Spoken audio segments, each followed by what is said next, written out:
Itong si Bulak at si Whirlwind, malapit na rin mangitlog to. Nahipo ko nga tong hen, maumbok na yung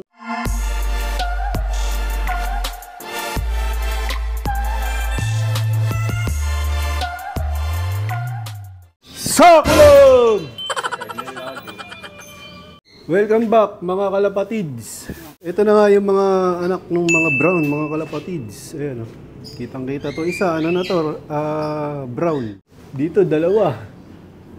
Dito kasi parang ano to, magre-red check o magre-red bar yung isa. Tapos dito mga kalapatids, meron na nga itlog yung hen. Itong ano, mag-nestmate mga kalapatids.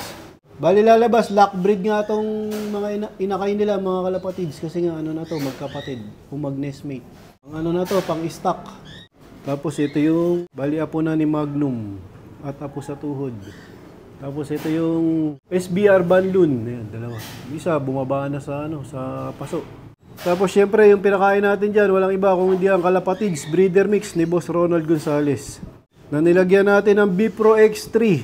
Tapos syempre yung pampadigit dyan, walang iba kung hindi ang Pure Oregano o Nutregano ng Kampiyon. Tapos nilagyan natin ng Pink Minerals. Naglalakihan na yung mga inakay nila, mga kalapatids. Ito, ganda, dalawang ano, brown, no? Mga nasa tatay. Tapos itong si Bulak at si Whirlwind, mga kalapatids. Malapit na rin mangitlog to. Nahipo ko nga tong hen. Maumbok na yung puwit niya. Malapit nang maglabas ng itlog. O mangitlog si Whirlwind. Nakakabulol yung pangalan niya. Ang hirap ng binigay na pangalan ni Boss John Michael Silmar dito sa hen ni JJBK, ang Sakulam.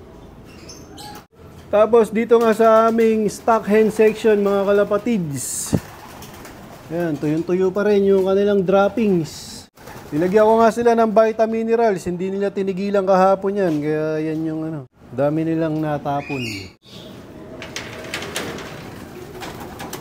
Ito nga yung kondisyon nila mga kalapatids. Ewan ko lang kung roronda to ng ano, maayos. Kahapon, sandali nga lang sila rumonda kasi nga tingin ko kulang yung kain nila nung isang araw. Kaya sila umuwi agad.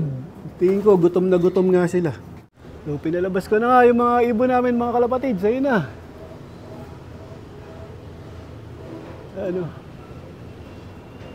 So bumaba nga si JJBK ang Sakulam kaya ako yung nag-release. Hindi nakunan yung paglabas nila mga kalapatids. Ayan na. Tirik agad yung haring araw dito mga kalapatids. Tsaka medyo napatanghali kami ng pagpapakawala. Time check, 8:26 AM. Yung ibon namin, ewan ko kung roronda ng ano to, maayos. Kasi nga, ano na, medyo mainit na. Ayun, sana may makitang migratory bird para sundan nila. Tsaka may makasabay na grupo.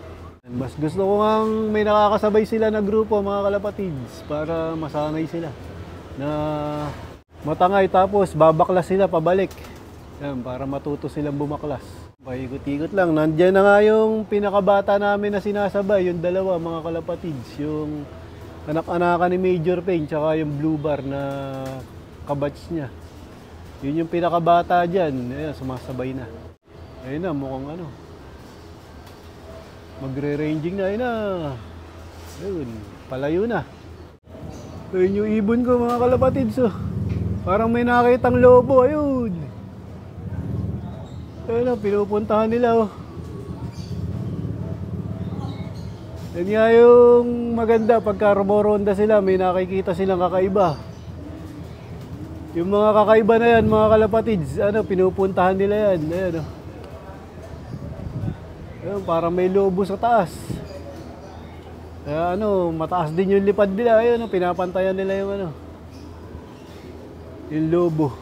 Kain na nga yung aking mga hen, mga kalapatids. Ito pa iba. Hindi nga sila kasya dito. Kaya naglagay ako ng patukaan dito mga kalapatids. Wala nga si JJB kaya sa ako lang, may pinuntahan sandali. Kaya ako yung nagpatuka dito sa mga stock hen. Dito sa aking mga stock na barako, agawan na rin sila sa patuka mga kalapatids.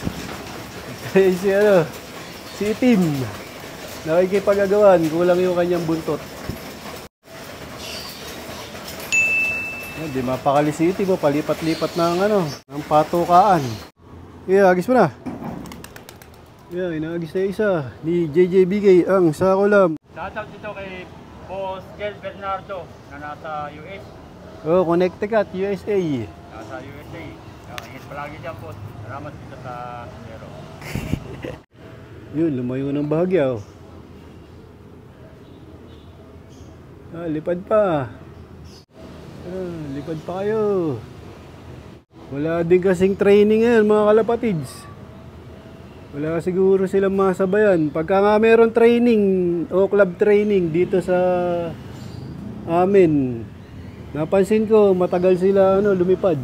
Siguro nga nasasabayan nila yung mga umuwi galing training. Ngayon wala sigurong training kaya sandali lang sila rumoronda. Yun, medyo lumayo sila. Ronda pa.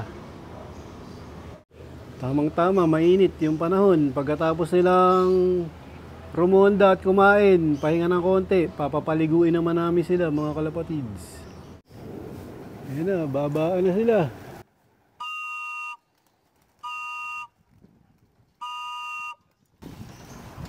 Time check, 9:09.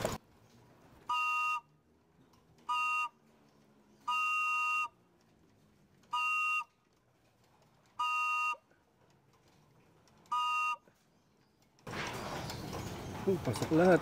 So pagkatapos nila kumain mga kalapatids, ito na, inahanda na ni JJBK ang Sakulam yung kanilang paliguan. May kakasal dyan. Ito, tama-tama puti Yun, nilalagyan ni JJBK ang Sakulam ng Ses Parma. Bigay nga sa atin yan ni Boss Janso. Nakapahinga na nga sila mga kalapatids. Papapaliguin naman natin sila ngayon. Natin sila papadaanin.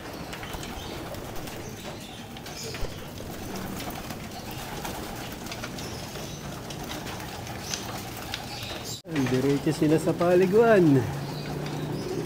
Dito sila dumadaan, parang tunnel. Parang unti-unti na silang masanay sa training box kasi nga malapit na kaming mag-road training o mag-toss. Ligo kagad sila. Naiinitan na siguro yung katawan nila kasi nga ilang araw nang hindi nag-uulan dito mga kalapatids. Lagi nang mainit naman yung panahon ngayon. Di kasya.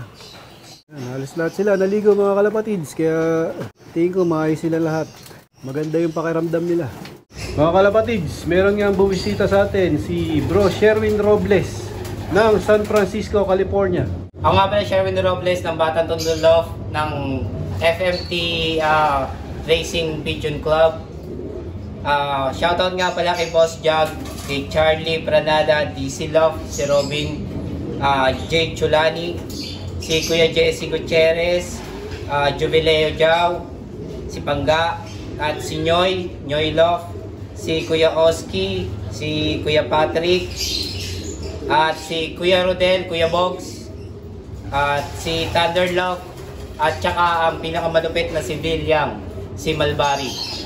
Yon. At saka kasama ko nga pala ang aking papa na si Vic Vicente ng Wawin Love ng Batya, Bulacan. Si Mrs.